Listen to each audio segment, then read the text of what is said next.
Merci les amis d'être restés avec nous. C'est la deuxième partie d'MVP. C'est l'invité MVP, l'invité avec qui on revient sur sa vie, sa carrière, tout de l'enfance à pas la mort le plus tard possible, à maintenant. Parce que en fait, tout parcours est inspirant. Parce que tout parcours, y compris sur des métiers très très différents, en fait, c'est toujours une source d'inspiration sur sa propre vie, parce que dans un parcours, il y a toujours des questionnements, des interrogations, des réussites, des échecs aussi, des remises en question.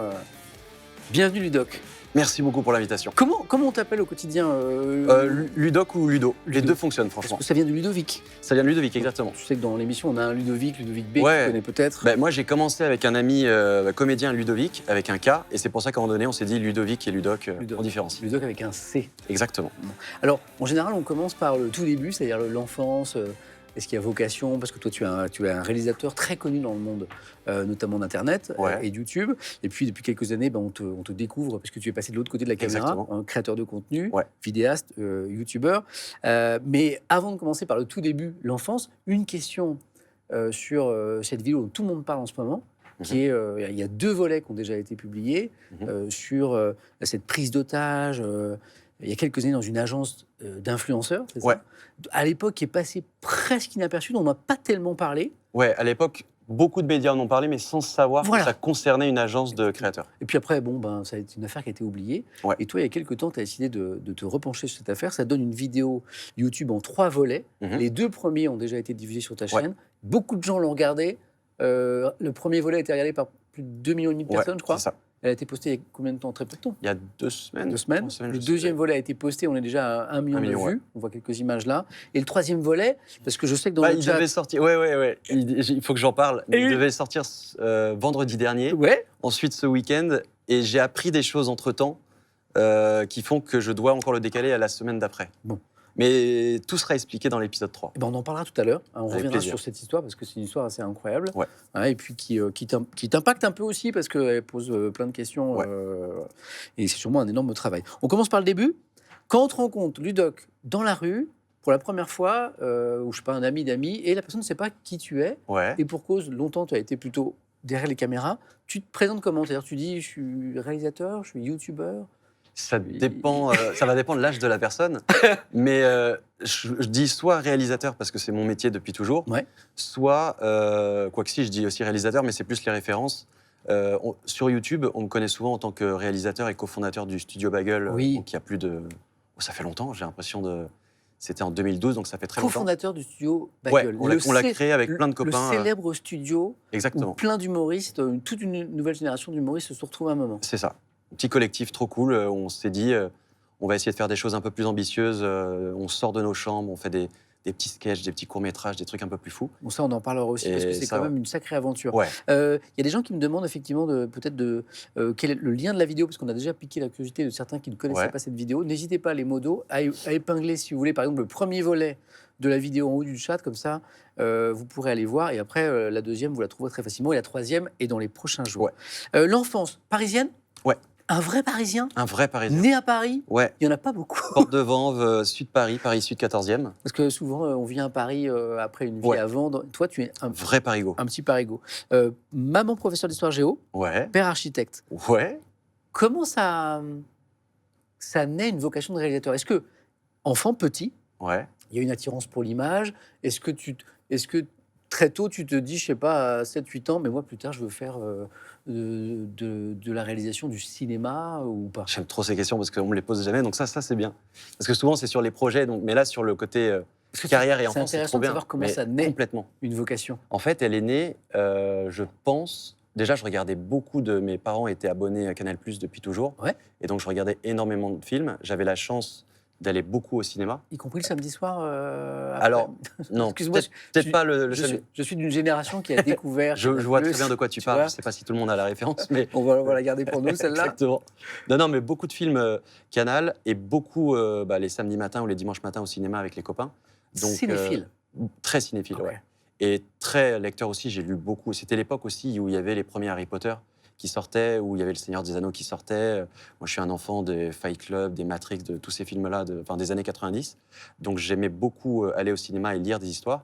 Et je pense qu'au début, j'écrivais. J'écrivais des petits romans comme ça. Je me souviens que j'avais écrit un roman. Quand je dis roman, À 10 ans, c'est un truc qui fait 10 pages. À 10 ans, tu Ouais, écris? c'est plus vraiment des petites histoires un peu nulles. La première histoire, c'était sur l'Atlantide. J'étais fasciné par ça. Et après, comme j'avais une collection de Playmobil improbables, je faisais mes petites histoires avec mes Playmobil. Et ensuite, la deuxième étape, c'est j'ai piqué la caméra H8 de mon père et je filmais un peu en stop motion. Tu un peu à faisais l'arrache, des films avec tes Playmobil? Ouais. Donc c'est une vocation. C'est ce qu'on appelle une vocation. C'est-à-dire qu'en fait, très jeune, c'est ça. Tu as une envie de ça, quoi. En fait, mon envie, c'était raconter des histoires. Et avec le temps, j'ai compris que c'était avec la vidéo, avec le mouvement, que j'y arrivais le mieux. Plutôt que par l'écriture que Exactement, tu évoquais à c'est ça. l'instant? Parce que tu peux raconter des histoires, tu peux peindre, tu peux faire une peinture, tu peux faire une chanson, tu peux effectivement faire un roman, mais tu peux aussi faire un film. Et moi, je me suis rendu compte que de tout ce que je faisais, parce que je dessinais, je faisais plein de trucs, là où j'étais le plus à l'aise, c'était effectivement en filmant, en bidouillant, avec des petits effets spéciaux, un peu de musique. Et tout. Je reviens en arrière, tu disais avec les copains, le week-end, on allait au cinéma le samedi, le dimanche. C'est-à-dire tôt, c'est-à-dire que jeune, tu vas au ciné Ouais. C'est quoi? C'est le début de l'adolescence? Je pense à partir du collège, ouais. Ah oui, donc c'est ça, un vrai cinéphile. Ouais. Les séances de 10h40, 11h à l'époque, qui coûtaient pas encore trop cher. Jouer un Playmobil en avant les histoires dans le chat. Ah, complètement. Du coup, quel écolier tu es? C'est-à-dire que, parce que là, tu décris un tempérament un peu artistique. Plutôt dissipé, mais quand il fallait bosser, je bossais. Pour donner un exemple, en 5e, on m'a enlevé les félicitations parce que j'étais pas vraiment concentré ou je faisais des bêtises, mais en soi, je travaillais bien. Donc c'est plus que dès que... Un bon élève, alors? Un bon élève, mais qui, dès que je pouvais, je faisais mes petits trucs. Je filmais pendant les intercours. Ça, c'est à partir du lycée, je filmais des petits trucs. Attends, pendant les intercours? Au lycée, ouais, je filmais mes potes. Mes premières vidéos, je pense que c'était à partir de la seconde. C'est une vocation. C'est exactement ça. Je pense. Avec toujours la caméra du papa? Ça a évolué, c'était une caméra mini DV maintenant. D'accord. Donc ça a évolué petit à petit. Et alors après, donc là, on a évoqué la toute enfance, le 8-10 ans, le cinéma, les films avec les Playmobil, les histoires, les intercours. L'étape d'après, c'est quoi? C'est ton premier doc ou court-métrage ou il vient très loin après ou... Non, il vient à partir de 18... Enfin, mes premières vidéos, je les ai mis... à l'époque, il n'y avait pas encore YouTube et Dailymotion, parce que moi, j'ai eu mon bac en 2006. Et Dailymotion arrive à partir de... c'est 2005 en vrai, mais c'est surtout 2006 qu'on commence à s'y intéresser. Donc là, il n'y a pas encore de plateforme grand public Donc les premières vidéos, c'est l'époque même de Camini, Marly Gaumont, ce genre de choses. On les envoyait par email où j'avais créé un site pour pouvoir les diffuser. Ça, c'était le début. Et après, la première vidéo qui m'a fait connaître, je dirais que c'est 2007. C'est une parodie d'un clip qui s'appelle Garocon de Coxy, où on avait repris la musique qui était sur un instrumental de Dr. Dre. Et avec mon pote Ludovic, on avait fait une vidéo là-dessus. Et à l'époque, sur Dailymotion, ça avait fait 800 000 vues, 1 million, ce qui à l'époque était énorme, mais en plusieurs mois. Et ce qui aujourd'hui se fait en quelques heures ou en une journée pour certains, à l'époque, c'était énorme. Ouais. Et là, 2008, t'es tout jeune, là encore. 2008, du coup, 2008, j'ai 20 ans. Je suis 88. D'accord. Donc, entre 19 et 20 ans, je commence vraiment à faire des vidéos et à les balancer sur Internet, mais plus dans le but de faire marrer mes potes et de me dire, c'est ma petite passion. À ce moment-là, en 2008, on ne sait pas encore qu'on peut gagner sa vie. On a parlé plutôt d'un bon élève à l'école. Du coup, est-ce qu'il y a des études qui t'emmènent vers la réalisation? Est-ce que tu as fait une école ou une formation? Il y en a. Liée à l'image? J'avais commencé un BTS à l'Écart. Oui. L'Écart, c'est l'école... L'Écart, c'est l'école internationale de peut-être cinéma. Ok, très bien. Et art quelque chose, je ne sais pas du tout. Il y en a plein à Paris, il y a l'Écart, il y a l'ESRA, il y a l'ESIS, il y en a plein. J'ai commencé un BTS audiovisuel, mais je me suis un peu vite ennuyé. En fait, c'est un métier qui s'apprend essentiellement, selon moi, sur le terrain, par les rencontres. Moi, j'ai appris en tant qu'autodidacte où j'appuyais sur un bouton d'une caméra, je voyais ce qui se passait. J'appuyais sur un bouton du logiciel, je voyais ce qui se passait. T'aimais bien cet aspect-là? Ouais. Et je pense qu'à l'école, moi, ce qui est cool, c'est que tu rencontres des gens qui sont tout aussi passionnés. Là où au lycée, moi, j'étais avec des futurs médecins, des futurs avocats, tout ça. C'est vrai que post-bac, d'arriver dans une école où tous les gens ont les mêmes références, ont envie de faire du cinéma aussi, ça, c'est cool parce que du coup, tu construis un peu ton équipe. Mais c'est pas en sortant de l'école que tu vas forcément avoir un métier. Tu ne deviens pas réal parce que tu as un diplôme de réal. Tu deviens réal, tu deviens technicien d'abord, et tu deviens réal après en faisant des trucs dans ton coin et tout. Moi, c'est un gros conseil que je donne toujours, c'est de ne pas attendre qu'on vienne vous chercher. C'est de faire des choses déjà dans son coin, avec des potes, et d'apprendre comme ça. Parce qu'on est dans un métier un peu artistique, donc il n'y a personne qui un jour va se dire, en tout cas au début, va se dire, toi, tu n'as rien fait, viens, je vais te donner du boulot. C'est plus, toi, tu as fait quelque chose qui me plaît, viens, je te propose de faire ça parce que j'aime bien ta façon de travailler. Tu viens de dire un mot qui est très important dans ton parcours, qui est conseil, parce que tu aimes conseiller les autres. Je sais qu'il y a des... On parlait de tutos tout à l'heure, parce que sur ta chaîne YouTube, on peut notamment trouver des choses qui renvoient à des tutos comme ça. Ouais, des petites bidouilles. Exactement. Donc, OK, le parcours, je l'aime. Je vois qu'il y a quand même un fil rouge qui est très présent. On parle de réalisation, on parle de captation d'images, on parle de filmer. Est-ce que le montage très tôt, c'est aussi quelque chose qui t'intéresse? Oui. Mais j'ai l'impression que c'est notre génération de réalisateurs vidéastes, globalement. Les gens qui réalisent montent ce qu'ils réalisent.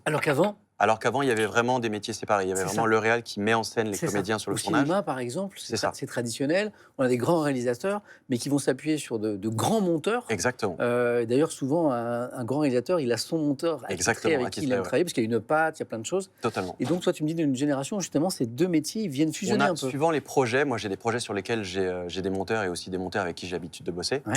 Mais il y a beaucoup de projets que j'aime bien monter, parce que je sais, et d'ailleurs, c'est une aide énorme quand tu es sur un tournage, parce qu'un tournage, tu as toujours des petites galères, tu as toujours un truc où tu prends du retard, où il y a des petits imprévus. Et du coup, quelquefois, tu dois enlever des plans que tu avais prévu de tourner. Ouais. Sauf que, comme tu as des notions de montage, tu sais quel plan tu peux enlever, parce que tu sais qu'au montage, tu ne seras pas battu. Okay. Et donc ça, c'est des trucs super importants. Moi, c'est aussi un autre conseil que je donne, mais en tout cas dans ce métier, mais je pense dans n'importe quel métier, c'est de connaître un peu... Moi, tous les gens avec qui je travaille, je connais à peu près leur métier. Tous les chefs de poste. Le gars qui fait du son, je sais à peu près faire du son, je sais à peu près utiliser son matos.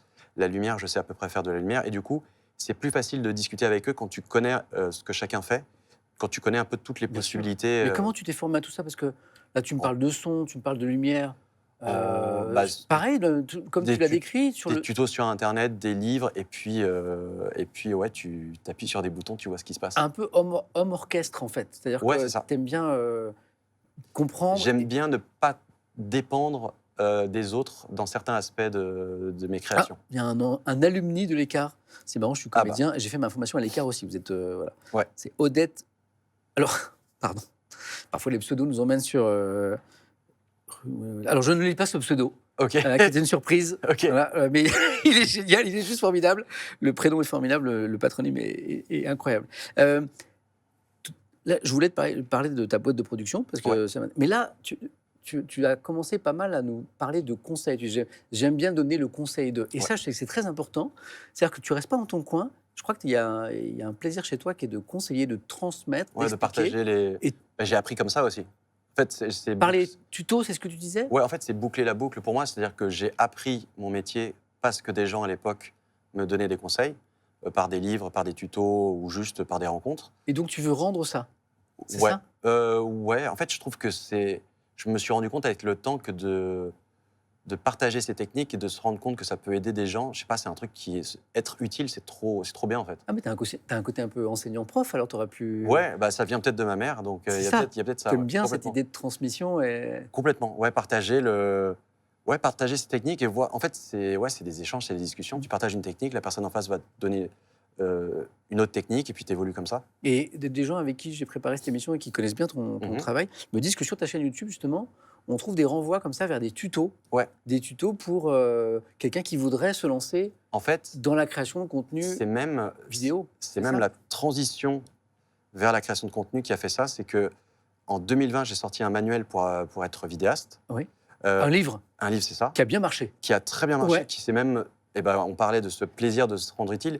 Il a été adapté dans plusieurs pays, et notamment au Japon, en Corée du Sud et tout. Et le titre, c'est exactement ça, c'est manuel. Le manuel de survie du vidéaste. Le manuel de survie du vidéaste. C'est ça. Et du coup, je me suis retrouvé avec des commentaires japonais qui disaient que le livre allait peut-être les aider à se lancer, tagués dans des stories en Corée. Enfin, c'est quand même assez improbable et c'est toujours très gratifiant. Toujours la transmission. Exactement. C'est drôle. Et en fait, dans le livre, j'avais mis, comme il y a des passages quand tu parles de vidéo, c'est compliqué à mettre...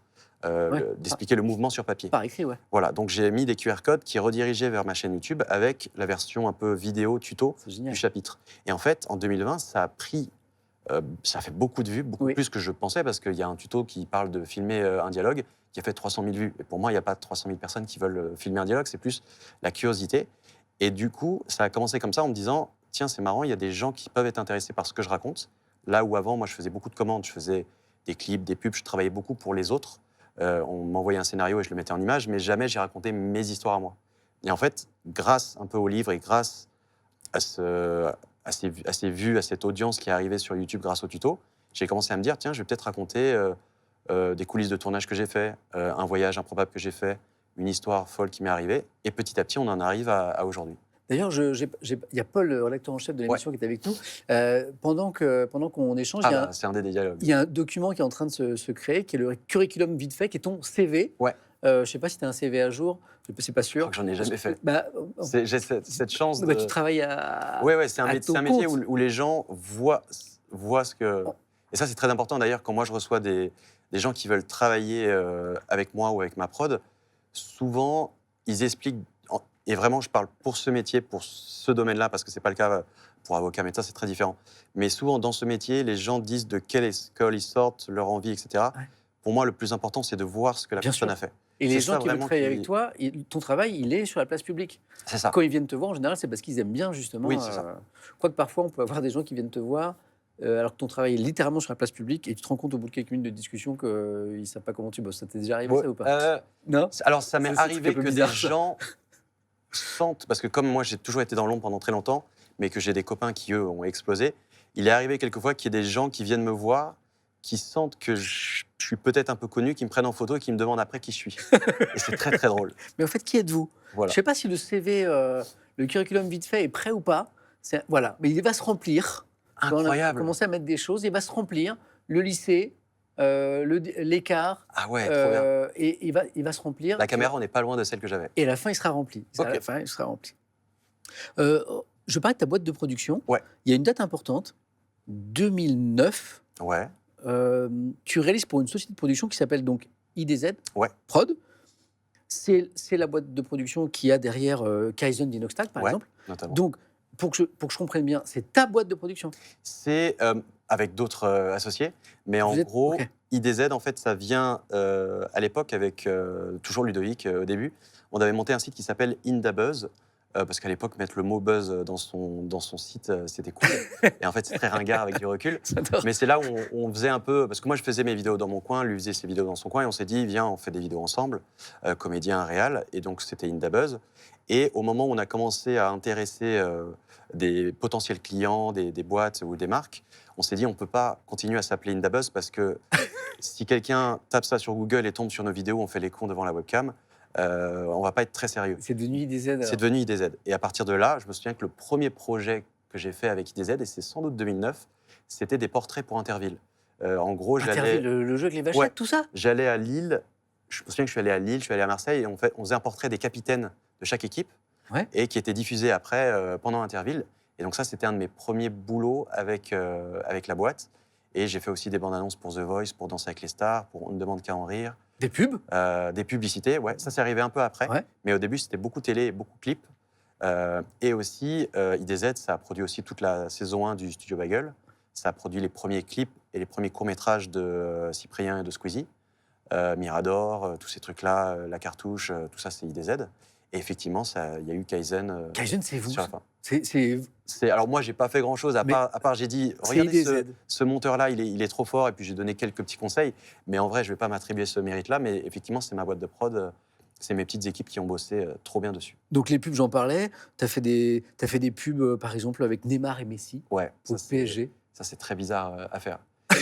c'est un petit... Parce que c'est un truc où ils arrivent et on te dit, tu as 10 minutes avec eux. C'est-à-dire vraiment, on fait un chrono. Mais on a fait ça aussi avec, alors différemment, mais avec Cyprien et Jules Fou. À une époque, on a tourné avec Hugh Jackman.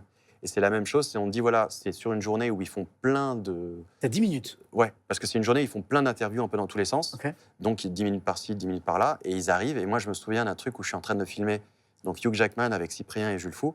Et je vois un téléphone qui passe avec un chrono qui me montre qu'il reste 8 minutes, ou des trucs, vraiment des coups de pression. Et c'est la même chose avec Messi, Neymar. C'est vraiment, on te dit, ils arrivent là, ils partent dans 10 minutes, et tu as très peu de temps de les briefer. En plus, il faut que tu leur parles en espagnol ou en anglais, etc. Mais c'est assez marrant à faire. D'ailleurs, je crois qu'est-ce qu'il nous montre ouais, là ça c'est Hugh Jackman. Voilà. Tous les plans où on voit Sip et Jules Fou, c'est des plans qu'on a tournés après. Classe quand même. Mais tous les plans où on voit Hugh Jackman, c'est on avait peut-être 15 minutes sur le moment. Après, comme eux-mêmes sont pros. Ah oui, on a répété 1000 fois. En fait, c'était à Londres et on est arrivé vraiment le matin. On a répété les scènes 1000 fois, donc quand il est arrivé, on était prêts. Ça va être des moments forts. C'était très cool. Pub, donc avec des personnalités. Clip, Ouais. Snoop Dogg, Ouais. Akon. Ouais. T'as fait un clip pour Snoop Dogg? Ouais. Je me suis retrouvé. Lequel? Alors. Parce que moi, je le connais un peu quand même. Ah, tu vas pas le connaître celui-là. Ou alors, enfin, il y a eu un mini buzz sur YouTube. En gros, c'est un clip avec Snoop Dogg, mais ça n'est pas un clip. En gros, je te fais l'histoire, la vraie histoire en mode, on m'appelle, on me dit, est-ce que tu veux réaliser un clip pour Snoop Dogg? Ouais. Je fais, écoute, okay. oui. Okay.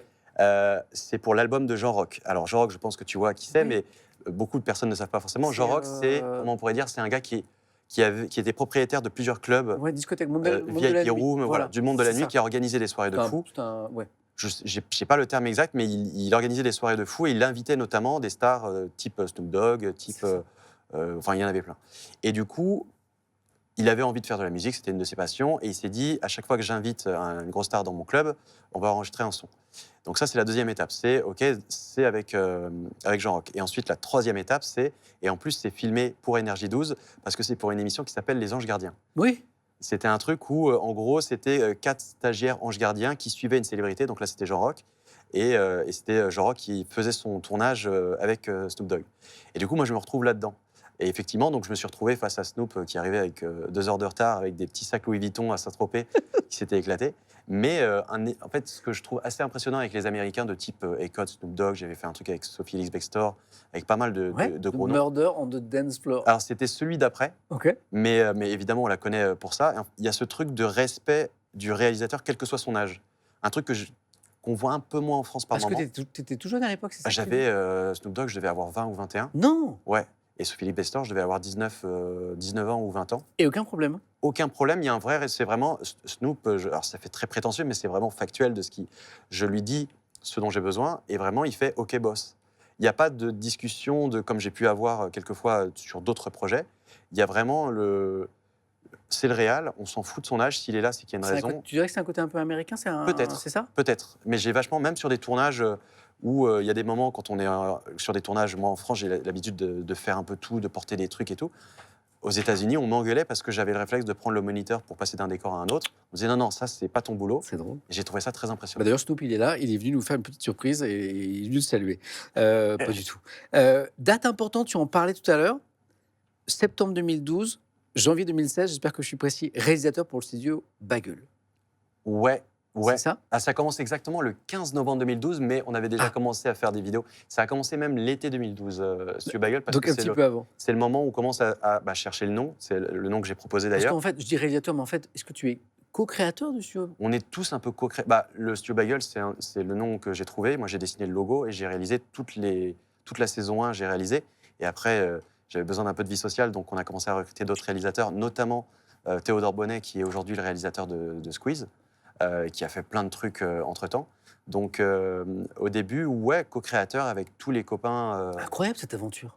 C'est une des plus belles aventures de ma vie. Parce que dans l'histoire de la télé et de YouTube et de la vidéo, le Studio Bagel, c'est quelque chose quand même. C'est devenu, à l'époque, avec Golden Moustache, qui était censé être nos gros ennemis, mais en vrai, c'était nos copains. Mais ça, c'est la toute première vidéo. Attends, Ça, c'est Yvick. Incroyable. Yvick, petite Mister anecdote. V. Yvick qui avait... Jérôme Monsieur Poulpe. Yvick, il avait 19 ans, je crois, quand on a commencé le Bagel. Et la première année, on est allé à Vegas. Et à Vegas, tu peux rien faire quand t'as... À Vegas, tu peux rien faire quand t'as 19 ans. Donc, on lui avait fait une fausse carte d'identité. Mais ils sont tout minots. C'est 2012. C'est le début.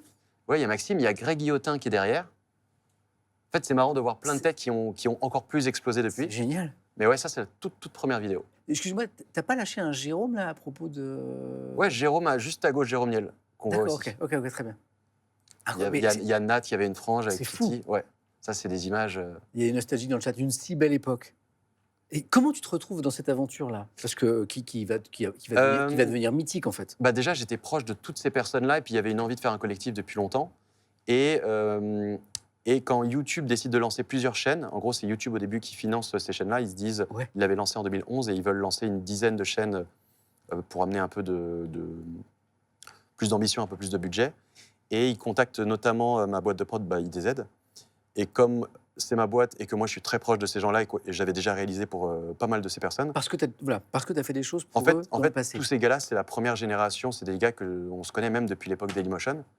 Et du coup, on faisait déjà des trucs un peu ensemble. Moi, j'avais fait des vidéos avec Jérôme, des des trucs avec 10 minutes à perdre à l'époque. En fait, vous n'étiez pas si nombreux, alors c'est Exactement. Ça. Et donc En fait, on s'est connus comme ça. Moi, je me souviens typiquement, avec les gars du Palma Show, on a sympathisé comme ça parce que à l'époque, sur Dailymotion, il y avait un truc qui s'appelait Vidéo Star, c'est-à-dire que l'équipe de Dailymotion voyait une vidéo qui popait un peu et la mettait en avant. Ce qui aujourd'hui serait impossible, il y a tellement de vidéos, c'est plus possible. Mais du coup, il y avait des petites guéguerres comme ça où on se disait on est en avant, attends, regarde, il y a le Palma Show qui est là. Et en fait, c'était une petite guéguerre un peu saine parce qu'on prenait contact, on a sympathisé à ce moment-là. Vous étiez des pionniers en fait. Ouais, on était les premiers, ouais, c'est ça. Ouais. On est d'accord. Exactement. Et c'est comme ça qu'on s'est tous connus. Et l'aventure donc, dure plusieurs années, elle dure au moins 4 ans. Bah pour moi je pars à un moment donné, je pars en 2016. Oui, c'est ça. C'est ça. Et Parce qu'il y avait un moment donné où moi, artistiquement, j'avais envie de faire des choses. En fait, on est restés tous très proches dans la petite famille Bagel parce qu'on continue. Il y en a encore plein avec qui je passe mes vacances qu'on a vu dans la vidéo. Mais il y avait un truc où artistiquement, j'avais l'impression un peu de tourner en rond. Et je pense que c'est important aussi dans n'importe quel métier artistique de pouvoir se rechallenger. Parce que le Bagel, c'était trop bien parce que tu te réveillais, tu faisais des blagues à des potes, on écrivait, on montait, réalisait, et ça marchait. Sauf qu'au bout de 2-3 ans, tu tournes un peu en rond et tu te mets plus trop en danger. À la même époque, pendant cette période, tu deviens directeur artistique de la création digitale chez Canal+ Group. Ouais, alors c'est un nom qui est très très long pour juste te dire que j'avais un œil en gros sur... C'est classe. C'est classe. C'est classe. Mais ça veut pas dire grand-chose. C'est plus... Moi, je vois directeur artistique. Oui, mais en fait, donc moi, j'avais un œil sur tout ce qui sortait du Studio Bagel, mais en fait, quand Canal a racheté Studio Bagel, au bout de la 2e année, on a lancé plein d'autres chaînes. Il y avait Studio Movie, Studio Gaming, il y avait les recettes pompettes, il y avait les tutos. Dans une tasse vide, il y avait plein de choses. Excuse-moi. Et du coup, moi, j'avais un peu un œil pour superviser, pour dire tel réal serait bien pour ce type de projet, tel monteur, tel type de décor. Je gardais un œil un peu sur la patte Bagel, sur tous ces projets-là. Et tu parles d'œil, quel est ton œil, ton regard sur... Quand le Canal rachète le Studio Bagel, c'est parce que justement, les acteurs traditionnels des médias, télé par exemple, à un moment se rendent compte que le public se déplace, que le public jeune notamment n'est plus devant la télé, et donc il y a de nouvelles écritures, de nouvelles plateformes. Et donc il y a rachat. Cette question aujourd'hui de comment les médias traditionnels essayent de se transformer face à la fuite du téléspectateur. Quel est ton regard, toi, aujourd'hui, là-dessus? Est-ce que tu trouves que les médias traditionnels y arrivent? Est-ce que tu crois que c'est un match qui est perdu pour elles? Parce que... c'est dur à expliquer, parce que moi, typiquement, je ne consomme pas du tout, je ne regarde pas du tout la télé, sauf des événements de type une finale de foot ou ce genre de choses. JO. Voilà, c'est ça, exactement. Moi, j'ai l'impression qu'on a besoin, que la nouvelle génération, on a besoin d'avoir de l'interactivité avec ce qui se passe à l'écran, ce qui se passe sur Twitch, ce qui se passe sur YouTube, où tu peux commenter en direct. Le côté passif de la télé, ça aide peut-être un peu moins. Et je pense qu'il y a plein aussi de vieux codes de la télé qu'on ne retrouve plus trop. Typiquement, le vouvoiement, les applauses un peu forcées ou ce genre de choses qui sont des anciens codes. Ils ne sont pas forcément mauvais, mais c'est plus que ça ne correspond plus trop aux nouvelles générations. Et après... Ils viennent te voir aujourd'hui encore, ces acteurs traditionnels, concrètement les télés, pour justement... profiter de ton expertise, ton expérience, ton talent pour essayer de se transformer, parce que c'est un écosystème qui s'interroge beaucoup. Tu sais, aujourd'hui, les téléspectateurs s'en vont, la pub, il y en a de moins en moins, elle est justement ailleurs, et c'est un modèle économique qui essaie de se réinventer. Et donc, sûrement qu'il y a besoin de gens comme toi. Ils viennent un petit peu te chercher? À une époque, maintenant, plus trop, parce que j'avoue que c'est plus trop un truc... T'es trop cher, t'es trop cher, je pense. C'est trop cher. Non, c'est plus... c'est pas forcément dans mes envies, mais surtout... moi, j'essaye de créer des choses que je consommerai. Je regarde beaucoup de vidéos sur YouTube. Et comme la télé, je consomme plus trop, je n'ai pas trop les codes, donc je ne sais pas trop comment ça fonctionne. Parce que tu me dis que la télé, aujourd'hui, tu la consommes ouais, je regarde vraiment... je regarde plus. Donc ouais, c'était plus difficile de dire ce qui... Je pense que c'est un peu comme le cinéma, où il y a un côté un peu passif, où les gens ont besoin de pouvoir... Tu vois, la télé, typiquement, si tu arrives à 21h05, tu as raté le début de ton film. Au cinéma, si tu es mal placé, tu ne vas pas forcément apprécier le film, si quelqu'un mange des pop-corn à côté, ou alors il faut respecter la séance de 10h40. Il y a un côté avec Internet, globalement, sans parler juste de YouTube ou de Twitch, mais Internet, où tu mets le film quand tu veux. Maintenant, tu as des écrans 4K qui coûtent de moins en moins cher, de la sono vraiment de qualité. Et les gens arrivent à s'organiser des soirées quand même avec des potes, ils sont devant leur télé. Et YouTube ou Twitch maintenant est sur la télé, donc j'ai l'impression que ce confort un peu de dire je regarde quand je veux, avec qui je veux, je peux faire pause, je peux faire ça, c'est peut-être ça aussi qui fait que le côté plus proactif et interactif fait que maintenant, sur Internet, on regarde plus de contenu sur Internet qu'on regarde la télé, où la télé, tu peux pas être en action, quoi. On est passif devant un programme de télé, on est passif aussi devant un film. Toi, tu nous as parlé de ton enfance cinéphile, avec la découverte de Canal+, les films avec les copains. Aujourd'hui, tu es réalisateur, tu es créateur de contenu, tu es youtubeur. Est-ce que dans un coin de ta tête, il y a ce projet un jour de faire un long métrage et de devenir un réalisateur de cinéma? C'était mon rêve. C'est toujours un peu le cas, mais le rêve a un peu évolué et c'est très intéressant. C'est que moi, je me suis rendu compte que quand j'avais 10-11 ans et que je filmais mes Playmobil, moi, mon rêve, c'était je veux raconter des histoires, je veux que ce soit vu par plein de personnes et je veux gagner ma vie comme ça. Et à l'époque, je me disais, pour y arriver, c'est soit le cinéma, soit la télé. Et globalement, il y avait ces deux options. Et en fait, avec le temps, je me rends compte qu'aujourd'hui, Internet notamment et YouTube, j'arrive à raconter les histoires que je veux, à avoir l'audience que je veux et à pouvoir les financer. Et du coup, actuellement, c'est tout ce que j'aime. Je suis très heureux de pouvoir faire ça parce que je suis très, très libre. Pour avoir bossé, on en parlait, des pubs, des clips. J'avais fait une série sur Amazon Prime. C'est des trucs qui sont trop bien, mais... C'est encadré ? C'est encadré.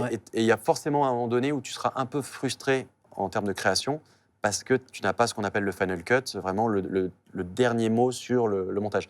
La plupart du temps, quand quelqu'un vient te voir, c'est parce qu'il aime bien ta façon de travailler. Donc, ce qui sort, c'est quasiment ce que tu voulais, mais il y a forcément des discussions à un moment donné pour dire telle musique, on voudrait la changer, la durée, il faudrait la raccourcir. Voilà. Alors que sur YouTube, je suis totalement libre de mettre ce que je veux, de diffuser. Là, j'ai un peu, typiquement, l'épisode de ma dernière série. Le 3e. J'ai un peu de retard parce que j'apprends des nouveaux trucs, j'ai envie de les ajouter, j'ai pas envie de le bâcler. Ça fait 1 an que je bosse dessus, je veux que le truc il soit parfait. Et ça, c'est génial, parce que du coup, quand on t'interroge après sur ton travail, tu peux répondre à tout, parce qu'en fait, c'est toi, tu l'as pensé, tu l'as voulu, tu l'as Exactement. souhaité. Mais du coup, ça, si je l'avais vendu à une plateforme ou à une télé, j'aurais dû respecter ce qui est normal, des deadlines, j'aurais dû sortir un truc qui correspondrait peut-être pas exactement à ce que je veux. Et cette liberté de pouvoir dire, l'épisode, il est pas parfait, il est pas exactement, il manque quelques trucs, je décale d'une semaine, je trouve que c'est incroyable. Et donc, je peux me le permettre aujourd'hui. Donc, pourquoi pas un film un jour, mais c'est pas dans ta réflexion d'aujourd'hui? C'était mon objectif premier. Là, mon objectif, c'est plus d'être totalement libre, d'être heureux et de raconter des histoires. Et un jour, si j'ai l'opportunité de le faire dans des bonnes conditions, je ferai avec grand plaisir, parce que surtout que la fiction, à la base, c'est vraiment mon truc, je ferai avec grand plaisir. Mais je pense aussi que sur YouTube, la fiction va revenir. D'ici à 3-5 ans, grand maximum, peut-être même moins. Ça, c'est une discussion qu'on a eue avec Cyprien. Je pense, il y a quelques mois, qui est venu me dire ça. Je pense qu'on a tous... En fait, on le voit tous, même dans nos stats, où les gens, dans la consommation de YouTube, on a connu l'époque où c'était très des vlogs, du divertissement, où les gars regardaient sur leur téléphone, en faisant de la cuisine, en accélère ou autre. Là, les gens, et moi je le vois, il y a peut-être une personne sur 3 qui regarde mes contenus, qui regarde sur une télé. Parce que dans les statistiques, tu connais ça, on voit comment regardent les gens nos vidéos, si c'est sur un téléphone, sur une tablette, ce genre de choses. Et du coup, à partir du moment où les gens sont prêts à regarder des contenus beaucoup plus longs, il y a quand même Kaizen, c'est 2h30, moi mes docus, c'est entre 40 et 50 minutes, pareil pour tous les autres. Si les gens sont prêts à regarder des formats longs, d'être posés dans un confort qui permet d'apprécier la fiction, parce que la fiction, c'est un truc où il faut être dedans. C'est pas un truc où tu peux faire de la cuisine et écouter juste le son. Il faut que tu sois dans l'ambiance, parce que quand tu regardes un jeu télévisé, un divertissement, un vlog ou juste un podcast, c'est pas très grave si tu es Bien sûr. Tu perds pas de... Tu perds pas d'infos, quoi. La fiction, c'est important d'être focus, d'avoir limite les lumières éteintes, d'avoir un grand écran, d'être dedans.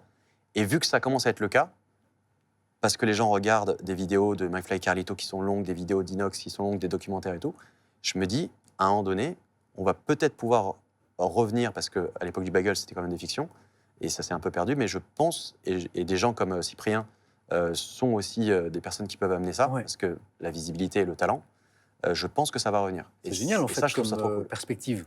Ouais, moi, j'ai trop hâte qu'on puisse y arriver. Là, tout de suite, je ne peux pas encore me lancer là-dedans parce que je suis encore trop petit pour pouvoir avoir les épaules pour ça, parce que, mine de rien, ça coûte très cher. C'est des budgets, C'est quand même, les financements de fiction, c'est forcément plus cher qu'un financement de documentaire. Mais j'ai l'impression que ça va finir par arriver, parce que quand tu es devant ta télé, tu peux mettre un Netflix, un Disney, un Amazon, mais tu peux mettre un YouTube. Donc, si tu es prêt à regarder un film sur Netflix, pourquoi tu ne serais pas prêt à regarder un film sur YouTube? Tu as remarqué que j'aime bien rebondir sur des mots documentaires. 2000, attends, je vérifie mes dates. Entre les sketchs, les pubs, les clips, tu commences à faire du documentaire avec National Geographic. Tu suis Vincent Colliard, explorateur polaire en Islande. Ouais. à l'époque, tu avais fini de travailler avec Canal+, en 2016. Ouais. Et le projet de documentaire, il arrive en mars 2019. Et ma question est celle-ci. Ouais. Qu'est-ce que tu fais entre 2016 et 2019? J'ai un mystère, là. C'est une bonne question. J'ai fait plein de trucs. J'ai pas trouvé. J'ai beaucoup voyagé. Ouais, je me suis dit, est-ce que Ludoc prend un petit peu de temps sabbatique pour lui? Ah non, jamais. Je pense que les cernes se voient à l'image. Mais j'aurais préféré. Non, c'est une époque où j'ai fait beaucoup de pubs. Okay. 2016-2019. Donc, c'est des trucs que tu peux voir sur mon site pro. J'ai fait des pubs pour Apéricube, des pubs pour des gels, Viveldop ou des trucs comme ça. Donc, c'est une époque où je faisais beaucoup de pubs parce que ça me permettait de tester un nouveau type de format, d'avoir un peu plus de budget, de travailler avec des équipes ciné. Donc, sur cette période, j'ai fait beaucoup de publicité que je partageais pas forcément tout le temps. J'ai fait aussi des voyages. J'étais parti au Népal où j'avais filmé. On était parti voir les Rohingyas avec Natou et avec Yvick aussi, avec Jérôme Jarre, et on avait fait une vidéo là-bas. Donc j'ai fait plein de trucs, mais je communiquais pas forcément. Voilà, mon site. J'ai fait une pub avec Thomas Sisley pour Volkswagen. Je vois. En 2017, une pub avec Tsonga, ça devait être 2016 peut-être. En gros, c'était pas mal de publicité. Et tu as une pub parmi toutes celles que tu as réalisées? Tu as une pub pour laquelle tu as une tendresse particulière Je pense celle de Volkswagen avec Thomas Sisley, parce que c'est celle... En fait, en plus, c'est un projet qui est venu d'ici, avec ma prod, avec Webedia, où à la base, ça devait être une petite vidéo pour montrer la nouvelle Golf, un truc sur Allociné. Et en fait, quand on me l'a proposé, je me suis dit, mais faisons un truc de fou. Attends, mais... On va faire une course-poursuite sur un aérodrome, avec des avions qui coûtaient entre 3 et 4 millions. Et du coup, quand on avait notre cascadeur qui faisait des dérapages à côté, je peux dire que côté prod, on avait un peu peur qu'il y ait un accident. Et ça s'est transformé en court-métrage, qui a été beaucoup vu et partagé. Je crois qu'on a gagné des petits prix. Mais j'ai eu une liberté totale parce que comme ce n'était pas une pub télé, il y avait moins de décisionnaires, moins d'exigences, c'était plus, on leur donne un petit budget, ils font leur petit court-métrage, ils s'amusent. Et sauf que moi, je me suis dit, on va en profiter, on va faire un truc de fou. Et du coup, après ça part en course-poursuite et ça montre les différentes options de la Golf. Je me suis bien éclaté. T'as lâché un... Et ça, c'est 2017. Pour le gel, Viveldop. Du coup, alors, le chat veut savoir, est-ce que fixation béton, c'est toi? Non. Non, si c'est le truc avec le gars sur Ah non, mais en plus, j'étais encore mineur quand c'est sorti, ça. Je me rappelle cette pub. Et je me souviens très bien, j'avais regardé la télé. Non, c'est pas toi. Je devais être au collège ou... Non, c'était pas ça. T'étais trop jeune. En 2020, il y a le livre. Auteur du manuel de survie du vidéaste dont tu as parlé.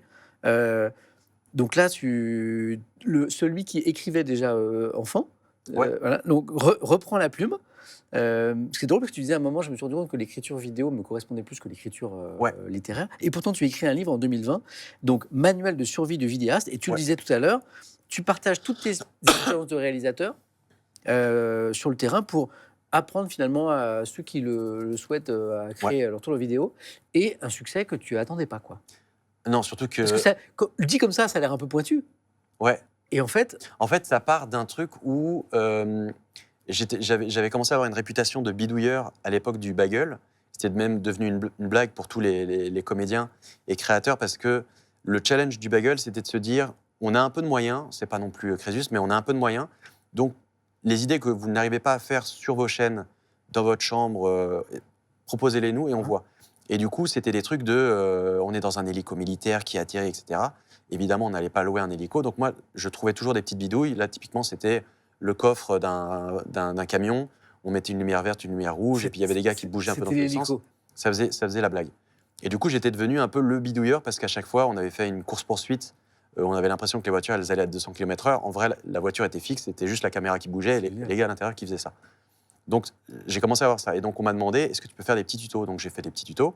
Ensuite, on m'a dit, est-ce que tu peux faire une petite masterclass chez YouTube? Et je me suis chauffé en faisant un PowerPoint de 200 slides. Parce que j'ai commencé à me dire, faut que je parle de ça. Oui, mais si je parle de ça, il faut que je parle de ça. Et quand j'ai vu mon PowerPoint de 200 slides, je me suis dit, mais ça pourrait faire un petit livre de 200 pages finalement. Un livre. Et je me suis dit aussi, un peu le livre que moi j'aurais aimé avoir quand j'ai commencé à mes 14-15 ans et que j'allais à la Fnac et que je regardais les trucs. Et souvent, les livres de l'époque, c'était des références un peu anciens qui me parlaient plus trop. C'était très techniques aussi. Trop techniques, où tu sentais que c'était pas forcément des gens qui avaient la théorie mais qui n'avaient pas la pratique.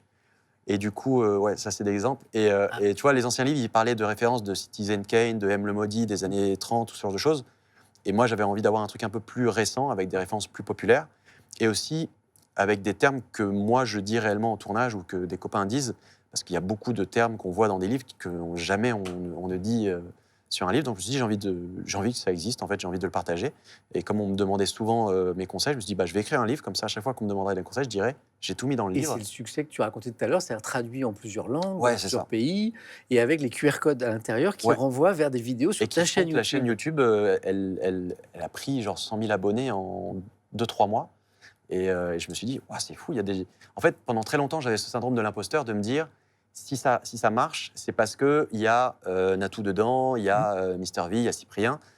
Pendant très longtemps, je me disais, c'est aussi pour ça qu'à un moment donné, le studio Bagel, j'avais calmé, parce que je me disais, est-ce que ça marche parce que je fais du bon boulot, ou est-ce que ça marche parce que dans tous les cas, les gens sont tellement fans de ces gens-là qu'ils aimeront. Parce qu'il y a des moments au studio Bagel, on a fait des trucs qui n'étaient pas très très bien. Il y a des trucs vachement bien dont je suis très fier, et il y a des trucs qu'on a fait un peu à l'arrache, un peu dans notre confort, mais qui marchaient quand même.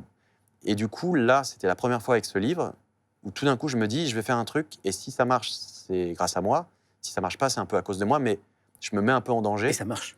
Et ça marche. Me dis, et ça donne un boost de confiance de fou, parce que je me dis, putain, je peux faire des trucs tout seul, et ça marche quand même. Et du coup, je vais faire des vidéos. Ah, ça marche quand même. Etc. Et on en arrive à ta chaîne YouTube, parce que, donc là, tu nous as décrit une carrière, un début de vie pro derrière la caméra. Ouais. Rêve d'enfant. Et puis à un moment, tu vas passer de l'autre côté. Je me suis fait violence, mais ouais. Et tu crées ta chaîne YouTube il n'y a pas si longtemps, il y a quelques années. Elle est créée depuis très longtemps, parce que compte Google. Mais en vrai, c'est à partir de 2006. Alors, je l'ai créé en 2006, mais en vrai, 2006. Les vidéos, ça arrive à partir de 2002. Et c'est vraiment 2023, c'est l'année où je me dis... 2023, c'est l'année où je me dis, cette année, je vais refuser tous les projets qu'on me propose, et je vais faire que les projets qui sont pour moi, pour ma chaîne. Donc, c'est une année où c'est endettement total, mais c'est pas grave, parce que je me suis dit, il faut au moins que je le teste, parce que la liberté qu'ont tous les copains, j'ai envie de voir un peu ce que ça fait. Et ça a plutôt bien marché, parce que du coup, 2024, ça m'a permis de continuer là-dedans. Donc, en fait, je voulais me dire, je veux me mettre un peu en danger, mais c'est un truc je pense, de n'importe quelle personne qui est dans un milieu artistique. Moi, c'est tous les 2-3 ans, 3-4 ans. Beaucoup de clips, au bout d'un moment, j'en ai marre. Beaucoup de télé, au bout d'un moment, j'en ai marre. Beaucoup de bagels, au bout d'un moment. Pour bagel, voilà, c'est toujours comme ça. Et du coup, là, c'était pareil. Je me suis dit, j'ai envie de me mettre en danger, j'ai envie de voir si c'est possible. J'ai des histoires à raconter, parce qu'il m'est quand même arrivé des choses un peu folles dans ma vie. Voyons voir ce qui se passe. Et donc 2023, c'était vraiment full YouTube. Avec une prise de risque financière matérielle, parce que tu viens de le dire rapidement. Ouais. Là, pendant X mois, il n'y a pas de revenus, je suppose. Il n'y a pas de revenus. Alors heureusement, j'ai bien gagné ma vie grâce au projet précédent, donc je pouvais me le permettre évidemment. Mais effectivement, je termine dans le rouge parce que je finance les projets que j'avais envie de faire. Donc je me souviens que j'avais fait le Kilimanjaro, donc j'avais financé pour faire une belle vidéo avec des beaux graphismes ou des trucs comme ça. Et j'ai fait d'autres vidéos un peu sur cette période. Et j'avais pas encore de sponsor parce que j'étais pas encore assez gros. Mais voilà, c'était un peu le petit pari, et c'était le moment où je me suis fait violence. Pour me montrer, au début, il y avait sur les tutos, par exemple, il n'y a que ma voix off, parce que pour un mec de l'ombre, j'aime pas me montrer spécialement. Donc au début, je mettais que ma voix off. Déjà, ma voix, j'avais du mal. Et ensuite, j'ai commencé à me dire, il faut que je me montre, parce que comme un coup, je peux parler de mon voyage au Kilimanjaro, un coup d'un tournage bagel, un coup de la Corée du Nord, un coup de... J'ai pas d'édito, je raconte des histoires qui me viennent, comme ça, je réfléchis pas trop. Je me suis dit, il faut au moins qu'il y ait un dénominateur commun, qui soit ma tête. Bien sûr. Pour se dire... C'est le même bonhomme derrière toutes ces histoires. C'est sa petite tête comme ça. Je l'ai bien aimé quand il m'a raconté, je sais pas, une anecdote sur Harry Potter, parce que je parlais aussi d'anecdotes de cinéma. On va voir ce qu'il nous raconte un peu sur le Kilimanjaro. Et du coup, j'ai appris à me montrer un peu plus pour avoir une sorte de fil rouge sur un peu tous mes contenus. J'ai un message dans le chat qui reflète beaucoup ce que le chat dit de toi. C'est Mireille qui écrit un vrai passionné, ça, je reconnais. Des aventures pro, t'en as plein. Il y en a une qui est étonnante. 2020, tu lances avec Kim Durand, c'est un ami à toi. Ouais. Une application qui lutte contre le gaspillage alimentaire en Amérique latine. Wow. C'est le Too Good To Go qu'on connaît, qui a été lancé en France. C'est génial de lancer là-dessus. J'en parle très rarement. Mais tu lances une appli contre le gaspillage alimentaire en Amérique latine. Il n'y a rien qui va dans cette phrase. Mais je peux la contextualiser. Kim, c'est mon meilleur pote. On se connaît depuis le lycée, peut-être même le collège. On est vraiment devenus potes à partir du lycée. Ouais. Et en gros, donc lui, il est brillant et il bossait chez Uber et il a commencé en France. Il est parti à Hong Kong, à Amsterdam. Il a fini au Mexique où il gérait Uber Eats. Et pendant le Covid, il commençait un peu à en avoir marre, à se dire j'ai envie de faire des choses qui ont un peu plus de sens. Et surtout, comme il bossait à Uber Eats, il voyait tout le gaspillage alimentaire de tous les restos, de toutes les boulangeries, parce qu'en gros, beaucoup de personnes ne le savent pas, mais de plus en plus le savent, donc ça c'est cool. Mais en gros, en fin de journée, dans une boulangerie, quand les croissants, les trucs, ils sont jetés alors qu'ils sont comestibles, on peut encore les manger, même le lendemain, mais il y a des règles d'hygiène qui font que... et du coup, ça, il m'en parle. Et du coup, lui, il a le génie et le talent du savoir-faire de comment on peut améliorer ça, de ses contacts avec les restaurants. Et moi, j'ai, on va dire, le faire savoir, c'est-à-dire que moi, de mes expériences, on en parlait un peu plus tôt, je sais coder, je sais designer, parce qu'avant qu'il y ait Dailymotion YouTube, j'étais un peu obligé de savoir faire ça.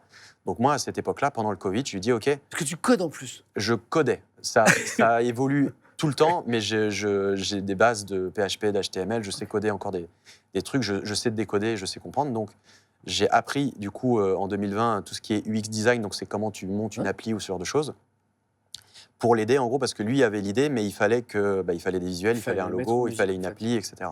Et du coup, on a monté ça ensemble, et ça a pris énormément. Pourquoi l'Amérique latine ? L'Amérique latine, parce que lui habitait au Mexique. Et qui connaissait le milieu, et parce qu'effectivement, en France et en Europe, il y a déjà ce genre de solution, comme Too Good To Go, qui est vachement bien, mais en Amérique latine, ça n'existe pas. Et en fait, il y avait deux solutions, c'est soit on attend qu'un Too Good To Go arrive, mais ça allait prendre du temps, et d'ailleurs, c'est toujours pas le cas aujourd'hui, 6 ans après, soit on se dit, on le lance et on voit ce qui se passe. Et ça a pris, puisque au Mexique, je crois qu'on est dans une 50aine de villes maintenant, c'est aussi au Chili, en Argentine, en Colombie, Pérou et bientôt Brésil, et il y a plus de 5 millions d'utilisateurs. Mais tu es un entrepreneur, en fait. Alors, moi, j'ai beaucoup bossé pareil, je ne vais pas m'attribuer le mérite d'aujourd'hui, mais de 2020, j'ai beaucoup bossé pour faire les vidéos promo, les trucs comme ça.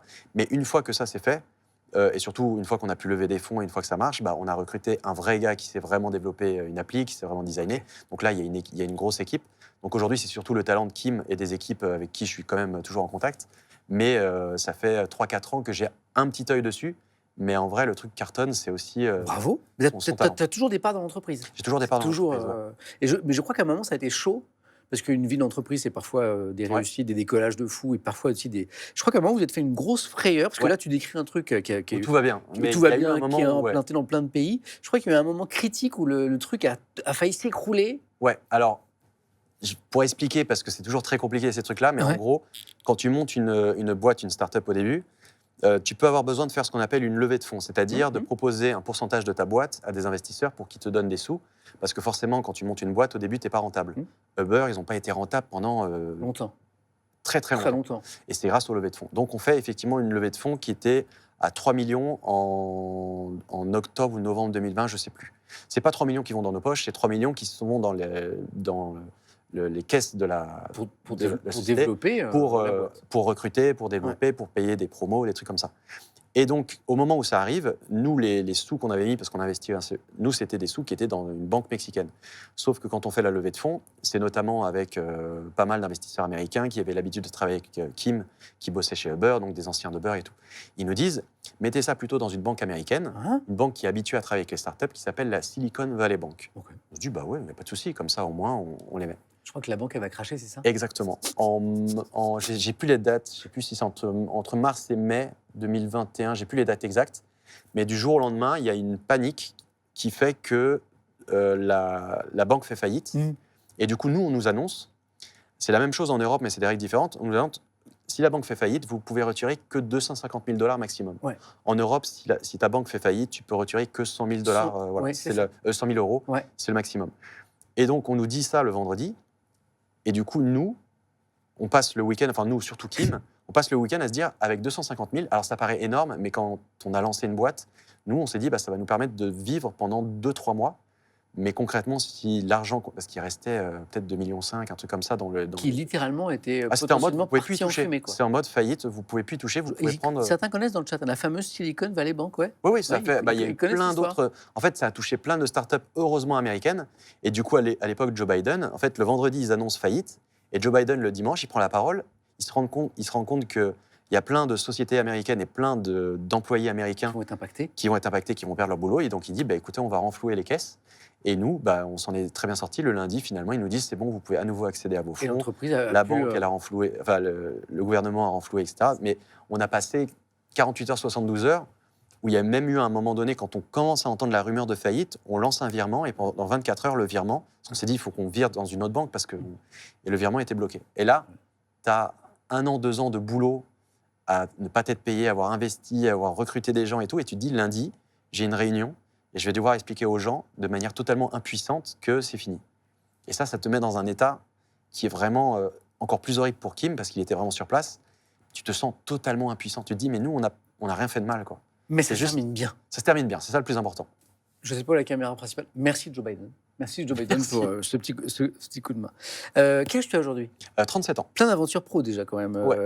Je serais curieux de nous projeter dans 20 ans pour voir où tu en es. Moi, parce que ça passe trop vite quand on parle avec un passionné, et le chat te décrit ainsi. Donc avant qu'on me dise dans l'oreille de Samuel, c'est terminé, je voudrais absolument qu'on parle de ta dernière vidéo. Qui rencontre un succès fou, même si j'ai un peu de temps après, je te poserai une ou deux. Donc ta dernière vidéo, c'est sur cette histoire incroyable d'une prise d'otage. Ouais. Donc c'est pas une fiction, hein, c'est un truc qui s'est passé il y a quelques années. L'année précise, ça s'est passé, pour être précis, le 12 juin 2018. 2018, une prise d'otage dans une agence d'influenceurs, on peut dire ça comme ça, du nom de Mixicom, qui est un peu l'ancêtre de... C'était la plus grosse, à l'époque, la plus grosse agence de créateurs, parce que c'était là où il y avait Cyprien, Squeezie, Natou, Le Rire Jaune, tous les plus gros. Et c'était là aussi où il y avait leur studio de tournage. C'est-à-dire que le studio de Cyprien, le studio de Cyprien Gaming, le studio de Norman, de John Rachid, du Rire Jaune, en fait, il y avait les bureaux des gens, des chefs de projet, des commerciaux de l'agence. Et de l'autre côté, il y avait les studios avec, un peu comme ici, où tu arrivais, tu appuyais sur un bouton, toutes les caméras étaient allumées. Parce que c'était l'époque où les gars arrêtaient de filmer chez eux. Parce que moi, j'en ai eu plusieurs comme ça. J'ai Natou, à un moment donné, elle filmait, on voit un bout de fenêtre. Les gens ont reconnu son adresse et le lendemain, ils étaient devant chez elle. Cyprien, il a eu la même chose. Donc, au bout d'un moment, ils se sont dit, et aussi pour des raisons de son, parce que forcément, quand tu es dans un studio, tu n'as pas le bruit de l'ambulance qui passe dans la rue en bas de chez toi. Donc, voilà, ils avaient mis tout ça au même endroit. Et effectivement, ce 12 juin 2018, il y a un gars qui avait déjà repéré un peu le lieu, qui arrive habillé en faux Deliveroo, donc en faux livreur. Et plutôt que d'avoir une commande et un plat, il avait un bidon d'essence, un couteau et une arme.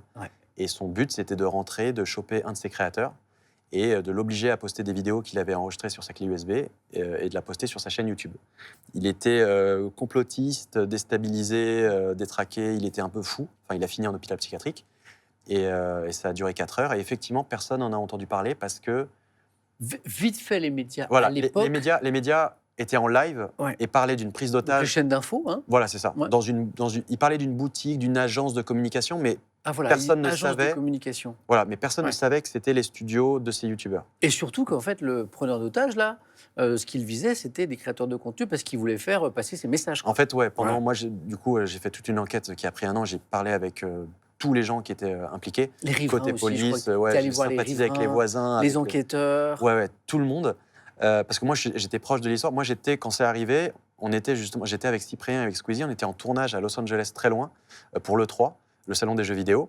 Et du coup, nous, on l'apprend avec le décalage horaire vers 7h du matin, parce que forcément, ça a commencé à 16h, donc nous, il devait être entre 7 et 8h. Et on nous appelle, on dit, il y a un gars qui vient d'entrer dans l'agence. Et c'est une agence où les gars, forcément, ils y tournaient tout le temps, parce que c'était l'époque de Cyprien Gaming. Et moi, j'avais déjà tourné quelques trucs. Donc, moi, j'étais un peu lié à ça, j'ai suivi ça à distance. Et moi, je chopais les informations. On avait des informations qui venaient petit à petit. On nous disait ne les partagez surtout pas aux médias. Malheureusement, beaucoup de chaînes ont continué de partager quand même ces informations et ça a mis en danger les otages. Ça fait partie des choses qui m'ont donné envie d'en parler. Tu en parles dans ta vidéo d'ailleurs. Ouais, j'en parle parce que c'est du danger de diffuser des infos qui peuvent mettre la vie de personnes en danger. Totalement. On se souvient, tu sais, de la vague d'hypercachère. Voilà, l'hypercachère, par exemple, où les médias donnaient des infos. C'est ça. Qui pouvaient mettre en danger la vie des... Mais les médias, histoire de ne pas te taper que sur la télé, parce que sinon ça fait vraiment... j'en veux que à la télé, c'est globalement... parce que toutes les chaînes ont fait des erreurs. En gros, ils disaient qu'il y avait 2 otages, alors que le preneur d'otage pensait qu'il n'en avait qu'un. Et il y avait une monteuse, malheureusement, qui s'était cachée, et il n'était pas au courant. S'il avait allumé la télé, il serait allé la chercher. Mais c'est aussi une responsabilité côté citoyen, côté réseaux sociaux, parce qu'il y a eu énormément, à l'époque sur Twitter, de gens et de voisins qui prenaient en photo la position de la BRI, qui donnaient l'info. Qui disaient l'assaut va bientôt être lancé, regardez, ils sont en position. Et moi qui ai parlé avec le négociateur et toute l'équipe de la BRI, il disait le problème, c'est qu'on est au téléphone avec le gars, on le rassure, on lui dit non, t'inquiète pas, on recule, on va pas rentrer. Et lui, il voit les images. S'il allume la télé ou qu'il allume Twitter, ou c'est surtout Twitter parce qu'il y a eu beaucoup de retweets, parce qu'il y avait des gens qui faisaient des stories aussi sur Snapchat et sur Insta, mais c'est plus difficile à voir. Mais sur Twitter, pour le coup, il y a vraiment eu certaines photos qui ont été beaucoup retweetées. Bah, s'il voit ça, bah, il pète un câble et il peut mettre vraiment en danger les otages. Donc ça fait partie des trucs, j'en parle beaucoup dans l'épisode 2, mais qui me tenait à cœur aussi de préciser, en plus de toutes les choses qui ont été dites et qui étaient un peu n'importe quoi. Parce que pour avoir, du coup, pendant mon enquête, revu, ça s'est passé entre 16h et 20h. Et du coup, les chaînes télé étaient en live entre 17 et 20h, parce que c'est à partir de 17h qu'ils ont l'info et qu'ils en parlent. Donc moi, j'ai regardé tous les flux télé de 17 à 20h. Et connaissant l'histoire par cœur, où moi je sais exactement les horaires de ce qui se passe, tu te rends compte que ce qui est dit, c'est n'importe quoi du début à la fin. Où le gars est rentré à 15... C'est un exemple, je ne vais pas tous les faire, mais le preneur d'otage rentre à 15h40. Il y avait une femme qui était enceinte à l'intérieur, qui heureusement était enceinte de 8 mois. Heureusement, elle a réussi à sortir au moment où il est rentré, elle a compris ce qui se passait. C'est l'une des 3 personnes. Voilà, exactement. Parce que ce qu'on n'a pas dit encore, pour que les gens comprennent, c'est que le gars, le preneur d'otage, vient pour en gros prendre en otage des créateurs de contenu, sauf que ce jour-là, il n'y en a aucun. Exactement. Et heureusement, 6 jours avant, il y avait Kevin du Rire Jaune qui tournait, une semaine avant, il y avait Cyprien. Heureusement, ce jour-là, il n'y avait personne, mais par contre, il y avait des scénaristes, il y avait des monteurs, des monteuses, il y avait des gens. Et du coup, il les a pris, eux, en otage. Et il y avait notamment une femme enceinte qui, elle, a réussi à partir, mais instantanément à 15h40. Sauf qu'à 17h30, sur toutes les chaînes continuaient de dire il y a une femme enceinte qui est prise en otage. Et la maman de cette femme était devant sa télé, essayait d'appeler sa fille. Sauf que, quand elle s'appelle Sabrina, quand Sabrina, qui était enceinte, elle est partie en courant, elle a laissé son téléphone en charge. Donc en fait, pendant plus d'1h30, sa pauvre maman essaye d'appeler sa fille parce qu'elle sait que sa fille travaille là. Et elle entend qu'une femme enceinte est en train de se faire tabasser par un preneur d'otage. Elle n'arrive pas à joindre sa fille. Et donc, elle est dans un stress horrible. Alors que Sabrina était sortie, elle était à l'hôpital, elle était... Ce que tu dénonces, moi j'en parle souvent parce que j'ai travaillé 8 ans sur une chaîne info, qui est iTélé, qui est l'ancêtre de CNews, et je connais un petit peu ce système. Et la chaîne info a ses vertus, hein, c'est un modèle qui nous donne beaucoup d'informations à n'importe quel moment de la journée, mais qui présente aussi un vrai danger pour l'information, voire même plus loin la démocratie. Une chaîne info, c'est une chaîne qui est obligée de donner de l'info en permanence et de te faire croire aussi qu'il se passe des choses graves et importantes tout le temps, ce qui est faux, et qui dramatise parfois l'information, et souvent, pour certaines, est capable de donner à 7h une information, à 7h15 une information qui infirme totalement la première, sans s'excuser. Une info fausse et une info vraie, ça fait 2 infos. Et ça, c'est un problème. Et ce que tu décris là dans ton doc, c'est notamment ça. C'est-à-dire qu'en fait, ça ne dérange pas plus que ça une chaîne info, parfois, de raconter tout et n'importe quoi. C'est de la matière, c'est de l'info, ça fait du JT, ça fait de l'image. En fait, on reçoit une info, plutôt que de la vérifier, il faut qu'on la partage en premier, parce que sinon, il y a une autre chaîne qui va en parler, ou sinon, sur Twitter, ils vont en parler. Donc, il y a une course à l'info, et il y a une irresponsabilité là-dessus, c'est qu'on balance les trucs sans se poser la question de... Mais il y a... C'est pas nouveau. Moi, j'ai vu un film d'ailleurs que je conseille qui s'appelle 5 septembre, qui est sur la prise d'otage qui a eu lieu pendant les JO de Munich en 72, je sais plus, où il y avait eu le même problème. Je crois que c'était la chaîne ABC qui filmait les policiers qui étaient en train d'arriver sur le balcon des terroristes. Et à un moment donné, il y a un gars dans la régie qui dit « Mais attends, ce qu'on voit nous, les terroristes voient aussi ». Ils disent « Ouais ». Et du coup, tu vois le terroriste qui sort de la chambre et qui commence à tirer sur les flics. Parce que la course au buzz est tellement importante que les gens oublient qu'à un moment donné, ça donne des informations aux attaquants. En fait, c'est une réflexion sur la responsabilité des médias et des citoyens, tu le disais, par les réseaux sociaux, dans certaines situations, de faire attention à ce que la diffusion de l'information... De faire attention, Mais alors toi, qu'est-ce qui t'a donné envie? Parce que donc il y a eu cette prise d'otage qui a été médiatisée à l'époque dans les conditions que tu viens de raconter. Puis après, l'histoire, elle disparaît, et puis finalement... on ne sait pas vraiment ce qui s'est passé. Toi, des années après, pourquoi tu te dis, je vais en faire, non pas une, mais 3 vidéos YouTube, la 3e, on la prend dans les prochains jours. Qu'est-ce qui te motive, en fait? C'est parce qu'en fait, on n'a jamais raconté la vraie histoire. Tu te dis, la vérité, elle est passée à l'as. Moi, il y a plusieurs trucs qui m'ont motivé. Déjà, en fait, on en reparle quelques fois toutes ces années, on en reparle là, tu te souviens et tout. Parce que tu connais tous ces gens. Voilà. Et l'année dernière, il y a un copain, Hakim Omiri, qui est auteur et humoriste, qui a fait un petit sketch dessus. Et je le vois passer sur TikTok et je fais « Ah oui, c'est vrai, c'était fou ». Et je lui en parle. Et j'en parle avec les otages. Et je dis « C'est fou parce que personne n'a entendu parler. À l'époque, tout le monde racontait n'importe quoi. Et personne ne sait aujourd'hui où est le preneur d'otages. » Et du coup, je me dis « C'est quand même bizarre. » Je commence à enquêter sans me dire que je vais en faire un documentaire. Déjà, je me dis « Je vais appeler tous les gens concernés. » J'avais fait un précédent documentaire un an avant autour de la traque d'un pédocriminel et j'avais travaillé avec la brigade des mineurs et du coup j'avais quelques contacts dans la police. Donc je me dis, je vais essayer de creuser un peu pour voir s'il y a une histoire à raconter, parce que moi, mon but, c'est pas juste d'avoir un docu un peu sensationnel. Choc. C'est un peu le cas des 2 premiers épisodes, mais quand on verra le 3e épisode, on comprendra un peu l'objectif final. Mon but, c'est de choper un truc qui accroche pour amener un peu de pédagogie sur un univers qui n'est pas forcément connu par le grand public. Et du coup, quand j'ai commencé à creuser dedans, j'ai découvert que le gars a été considéré comme, je vais peut-être pas rentrer dans les détails, c'est très technique, mais il a fini en hôpital psychiatrique. Oui, irresponsable de irresponsable pénal, voilà, c'est ça. Voilà. Et en fait, c'est des notions que je trouve dans le grand public, on ne comprend pas trop. C'est-à-dire qu'il n'a pas été jugé. Voilà, il n'y a pas eu de procès. Il n'a pas été et donc, jugé apte à un procès. C'est ça, exactement. En fait, il y a ce truc de quand on le voit, et moi le premier, quand tu vois une information sur Twitter ou sur un média ou tout, tu te dis, ah ouais, il s'est fait passer pour un fou pour éviter le procès, pour éviter la prison. Et en vrai, et ça c'est tout le sujet de l'épisode 3, je fais du teasing, mais ça fait super envie. J'explique, j'ai rencontré des psychiatres, des médecins qui expliquent justement comment ils examinent quelqu'un, combien de temps ça prend, comment on est traité dans un hôpital psy, quelles sont les règles de sécurité, etc. Et en fait, c'est quand j'ai commencé à comprendre tout ça que je me suis dit, là, il y a un vrai docu à faire parce qu'il y a une accroche qui est vraiment, effectivement, très accrocheuse parce que forte. Prise d'otage d'influenceurs, de créateurs et tout. Sauf que derrière, tout le cheminement de la personne est très intéressant pour comprendre comment fonctionne la police, la justice et surtout le côté médical et psychiatrique là-dessus. Et aussi, je voulais évidemment corriger tout ce qui a été dit et de la mauvaise manière parce que c'est aussi pour ça que peu de personnes en ont entendu parler, c'est que quand les otages ils en sortent et qu'ils apprennent que dans les médias, tout et n'importe quoi ont été raconté, qu'il y a la maman qui a flippé, que tout ça, ils n'ont pas du tout envie de répondre aux mêmes journalistes et de raconter l'histoire. Donc c'était aussi mon envie de dire, faut qu'on raconte cette histoire, mais il faut qu'on la raconte de la bonne manière. Donc j'ai eu les témoignages de tout le monde. Certains otages sont à l'image parce qu'ils étaient à l'aise d'en parler, et d'autres qu'on ne voit pas mais que je cite, m'ont témoigné, que j'ai eu au téléphone et tout, pour avoir l'histoire vraiment la plus vraie possible du début à la fin. Le preneur d'otage, il n'a pas été emprisonné parce qu'il n'a pas été jugé apte à un procès, il est considéré comme irresponsable. Donc il a eu un parcours en hôpital psychiatrique, enfin il a été interné. Ça s'appelle UMD pour être précis, c'est Unité pour malades difficiles. Donc en gros c'est un hôpital psychiatrique, mais qui est vraiment ultra sécurisé. C'est pas des cellules, c'est pas une prison. Il n'est pas libre de ses mouvements, quoi. Exactement. Mais là il est libre. Il est sorti. Non, alors c'est le sujet de l'épisode 3, donc je ne peux pas trop, mais en gros, il n'est plus dans cet hôpital ultra sécurisé, il est dans un endroit où il pourrait potentiellement sortir.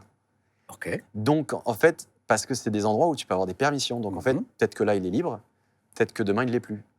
Peut-être que, voilà. Donc je ne veux pas trop donner de détails parce que, c'est l'épisode 3, mais surtout, pour arriver à cette information, il faut expliquer tout le contexte autour. C'est pour ça que je préfère prendre le temps en ayant interviewé tous les gens. Mais sans en dire plus, est-ce que c'est une situation qui t'inquiète, toi ? Alors, il y a un mois, je te dirais que j'étais en crise d'angoisse, à avoir des envies de vomir et de pleurer un peu tout le temps, pour être tout à fait honnête. Parce qu'effectivement, tu te retrouves dans une situation où tu te dis... parce que j'en parlais avec Simon juste avant, Simon Puech. Voilà, Simon Puech, et même avec des copains créateurs qui peuvent avoir des menaces de mort ou des choses comme ça arrive. Le souci, c'est que cette personne est déjà passée à l'acte. Parce que souvent... Tu peux recevoir des menaces de mort, mais de gens qui ne feront rien. C'est juste des paroles, c'est Internet, c'est comme ça. Sauf que là, on parle de quelqu'un qui est déjà passé à l'acte, qui a déjà attaqué des youtubeurs et tout, donc il a fait ses preuves, quoi. Donc il y a ce petit stress. Et comme tu vas consacrer 2 vidéos YouTube à quelque part son histoire, tu te dis quelle peut être sa réaction ? C'est ça. En fait, ça. Après, il est totalement anonymisé. Je cache son prénom, son nom, la photo, c'est un portrait robot. C'est volontaire. Si les gens cherchent, ils pourront trouver plus d'informations sur d'autres médias sans doute. Mais chez moi, mon idée, c'est pas d'être axé sur lui, mais sur le cheminement. Ça, c'est comprendre un peu comment ça fonctionne. Ça aurait pu être lui, ça aurait pu être quelqu'un d'autre. Le problème, et là, je vais faire un lien avec le précédent documentaire, c'est que, donc, précédent documentaire qui était sorti fin 2024, j'avais fait la traque d'un pédocriminel. Il m'avait ajouté sans savoir qui j'étais, sans savoir mon âge en tout cas, et je suis rentré dans son jeu. Tu te fais passer pour un mineur, pour voir ce qui se passe. Exactement. Et là, tu découvres que le gars, c'est un pédocriminel. Exactement. Donc, je commence à le traquer, à choper les infos. Je dépose une main courante à la brigade des mineurs qui enquête. Tu donnes les éléments. Exactement. Et donc, ils finissent par l'arrêter. Il a son procès, etc. Et le truc est sorti. Cette vidéo, elle est sur la chaîne de Ludoc. Et ça a fait beaucoup de vues, dans les 5 millions, un truc comme ça. Et donc, j'ai reçu beaucoup de messages de jeunes qui ont, parce que ça servait aussi de sensibilisation, de jeunes qui ont dit on va faire attention, de parents qui ont dit on va en parler à nos enfants. Mais surtout, j'ai reçu des messages de voisins de ce gars et de proches de cette personne. Je ne peux pas dire le détail parce que faut protéger ces gens, mais de gens qui le connaissent. Et du coup, je suis parti du principe de si, pour le docu du pédocriminel, il y a des gens qui connaissent le pédocriminel ont vu le docu, peut-être qu'un jour, le preneur d'otage finira soit de lui-même en étant sur YouTube, soit par quelqu'un qui le connaît, par en entendre parler. Et je me suis dit, il peut avoir une mauvaise réaction comme il peut avoir une bonne réaction. Mais le problème, c'est que comme il a une pathologie qui fait que c'est très instable, c'est une pathologie qui ne se guérit pas mais qui se traite, et j'en parle encore plus en détail donc, dans l'épisode 3, si tu sors de l'hôpital mais que tu arrêtes tes traitements, ce qui arrive malheureusement souvent parce qu'il y a des gens qui sortent et qui ont l'impression d'être guéris parce qu'ils suivent les traitements, donc ils arrêtent les traitements, et sauf qu'ils répètent un câble. Et du coup, il y a un monde où s'il sort un jour, ou qu'il a une permission, ou qu'il s'évade, parce que quand tu es dans un hôpital psychiatrique qui n'est pas aussi sécurisé que le précédent, il y a beaucoup d'évasions, je me suis renseigné, beaucoup d'évasions il y a encore quelques mois, tu peux tout d'un coup te dire, cette personne-là, je ne l'aime pas, j'ai beau l'avoir anonymisé, ne pas m'attaquer spécifiquement à lui, si je suis son nouveau persécuteur, voilà, il pourra me voir. Après, donc il y a un mois, j'étais mal. Aujourd'hui, il y a plein de dispositions qui ont été prises pour que je fasse un peu plus attention à ne pas communiquer les endroits où je suis ou ma vie perso ou des trucs comme ça.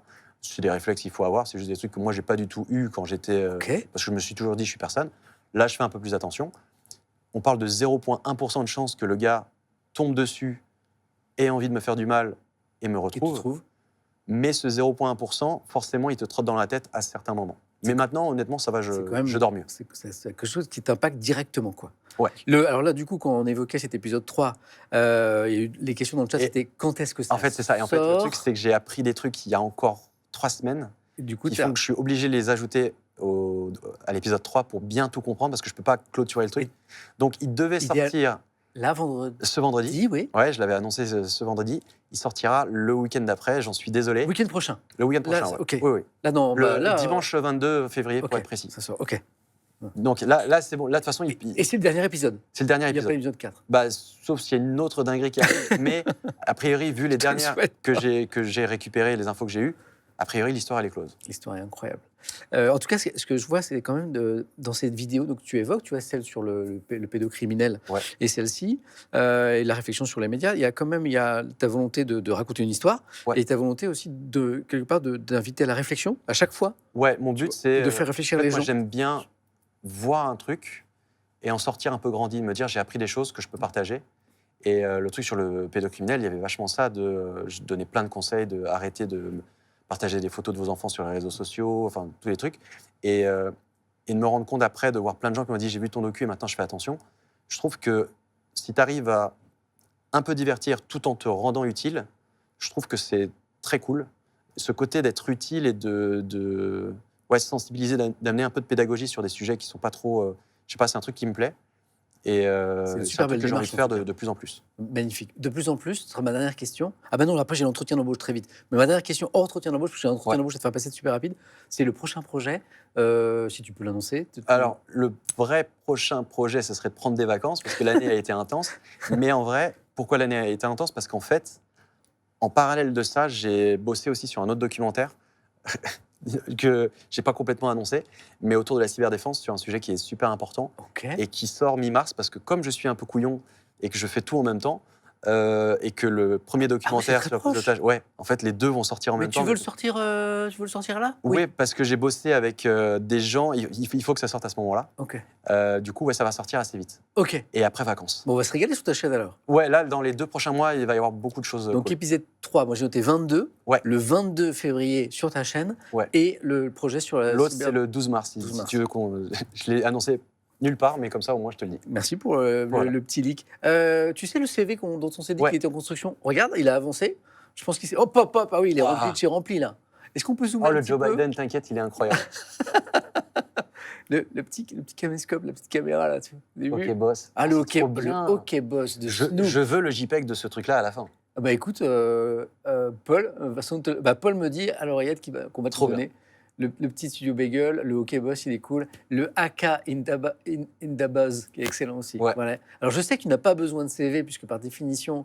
C'est pas un métier, c'est pas moi en particulier, mais c'est pas un métier où on fait des... Enfin, ton CV, il est... C'est ce que tu fais, c'est la chaîne YouTube, c'est ton portfolio, c'est ton site. On connaît. J'ai un entretien d'embauche à te faire passer, totalement surréaliste, puisque tu es ton propre patron. Donc, mais bravo pour toutes ces aventures. Donc, j'ai 10 petites questions très rapides, réponses rapides. Tu es prêt ? Vas-y. Ludoc, quel est ton plus gros défaut ? Peut-être de l'impatience. Ok. Ta plus grande qualité? Exigence. Qu'est-ce qui te motive à travailler? Je sais pas, la passion, l'envie de faire bouger les choses. C'est du travail en équipe? Ouais. Ouais, je crois que oui. Oui. Es-tu capable de travailler sous pression? Ouais. Es-tu du genre à prendre l'initiative? Oui, Ouais. que ça. Quelle est ta plus grande réussite professionnelle? Parce qu'on a évoqué plein de choses.